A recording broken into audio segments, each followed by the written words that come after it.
Autoriza el árbitro, se mueve el balón y ya está en marcha en Pedro Juan Caballero, en la terraza del país. El partido entre el 2 de mayo y el General Caballero. Y posibilidades más claras por el otro lado en 2 de mayo de Pedro Juan Caballero. Aquí otra vez la velocidad de Martínez, pero le faltó acomodarse en ese último momento. Román y el centro, pelota arriba, cabezazo de Paredes. ¡Golazo! ¡Gol!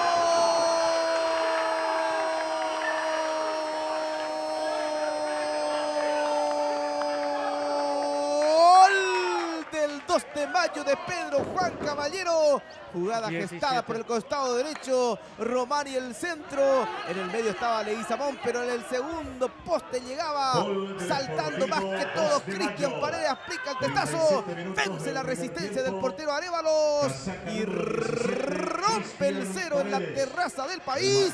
Levanta la pelota y juega Igor. Allí está Valdés, acompaña a Leguizamón. Igor, la pelota para Legui, está el segundo. Leguizamón remató.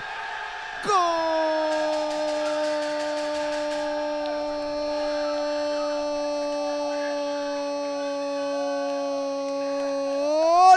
Del 2 de mayo. El pase fue de Argüello, la definición fue de Osmar Leguizamón con mucha tranquilidad. Despacito, suavecita la pelota al costado del portero que salió a achicar. 2-0 gana el 2 de mayo sobre 25 minutos.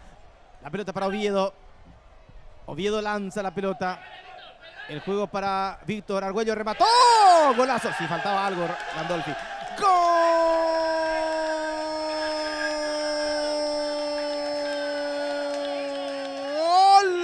Del 2 de mayo de Pedro Juan Caballero. Víctor Argüello, pero qué bombazo en el ángulo. Inatajable para el portero Arévalos. 1, 2 y 3. 2 de mayo otra vez. El gallo norteño. Apareció la figura del juego, Víctor Argüello. Contundente 3-0 del 2 de mayo. Avanza el general, viene el centro, cabezazo. Gol.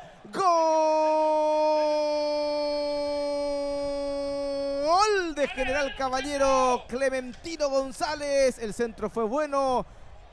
Y que el testazo solo con el arco vacío porque había salido el portero. El 2 de mayo se queda en su casa con esta victoria y tumba al líder de la competencia.